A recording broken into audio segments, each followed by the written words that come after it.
Bonjour, je vous propose notre troisième point d'actualité sur le coronavirus qui maintenant attaque donc les entreprises de façon très importante.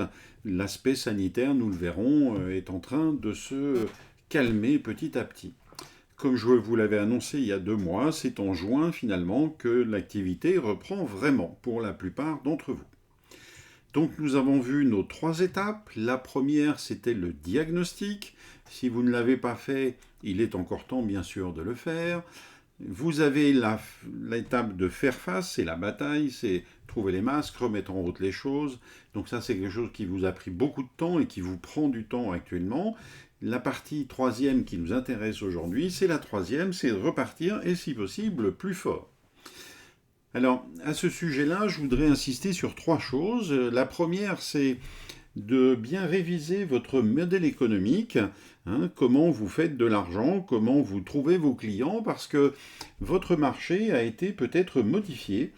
Sans doute, des clients ont pris des nouvelles habitudes, ne vont pas consommer pareil, ne vont pas accéder pareil aux produits ou aux services. Peut-être auront-ils moins d'argent, peut-être n'ont-ils pas le moral, hein. Actuellement, plus de la moitié des Français salariés ont peur pour leur emploi personnel. Peut-être aussi a-t-on de nouveaux besoins, principalement ceux qui se sont renforcés autour du numérique et puis de la proximité. Donc je vous invite vraiment à regarder, vous avez sans doute des opportunités à saisir, des choses que vous ne faisiez peut-être pas, mais que dans la phase 2, justement, vous avez pu tester et qui sont sans doute un relais de croissance pour vous.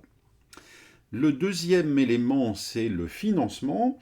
Alors le financement, pour ceux qui ont pris un prêt garanti par l'État, ce fameux PGE, vous pensez être à l'abri. Alors peut-être ne suffit-il pas, peut-être avez-vous d'autres projets à mener, et peut-être c'est le moment de le faire. Et d'un autre côté, si vous avez pris un prêt, eh bien, il est de bon ton de rembourser ce prêt et donc de valider justement votre capacité à faire face à vos obligations. La troisième étape, c'est la communication. La communication autour des salariés. Certains salariés ne sont toujours pas revenus au travail, et donc ça fait 2 ou 3 mois qu'ils sont chez eux. Et puis, bien sûr, avec vos clients, vos fournisseurs, n'oubliez pas de ne pas dépendre notamment de fournisseurs en mauvaise santé.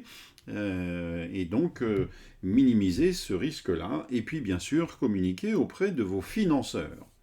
Nous reviendrons sur ces sujets-là un petit peu plus tard.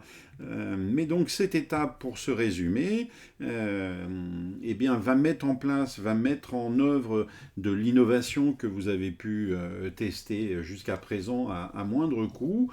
Vous allez pouvoir reformaliser votre stratégie et puis profiter de tout ce que vous avez appris pendant la crise pour modifier votre organisation.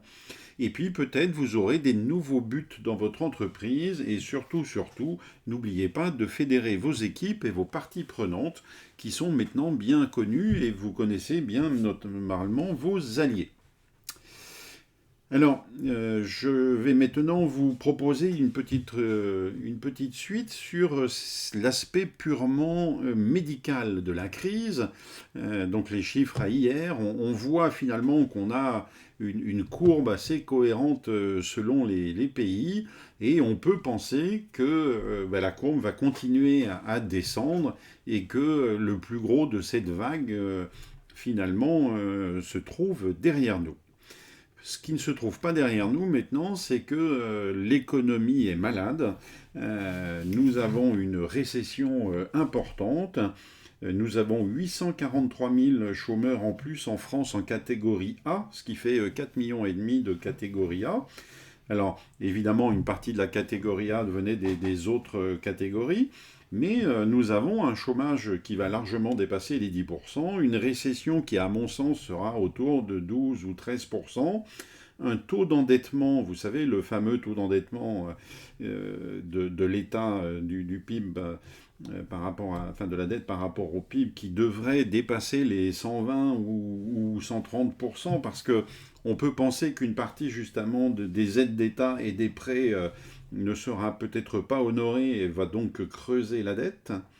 et puis peut-être une fragilisation du système financier ou de l'action de l'État. Donc je vous invite à être attentif à ce risque-là, qui peut se produire ou pas, mais qui, s'il se produit, aura une gravité forte. À noter que dans certains pays, on glisse vers une crise sociale. Voilà, je connais bien un pays africain qui aujourd'hui a des difficultés assez importantes d'ordre, on va dire, plutôt politique. Donc soyons attentifs à ces éléments-là qui peuvent, ou pas d'ailleurs, modifier votre position et votre marché. Pour tout ça, bah, je vous ai préparé un petit livre que je vends sur eBay ou dont vous pouvez que vous pouvez m'acheter en direct, avec donc la livraison incluse dans le prix. Et je vous invite aussi à vous abonner à ma chaîne YouTube parce que, a priori, comme nous avons une bonne audience dans mes petites interventions, nous allons continuer. Si vous voulez acheter le livre en direct, vous pouvez m'écrire à info@culturecash.com et puis je vous le fais parvenir. Voilà, et ben je vous souhaite une bonne journée et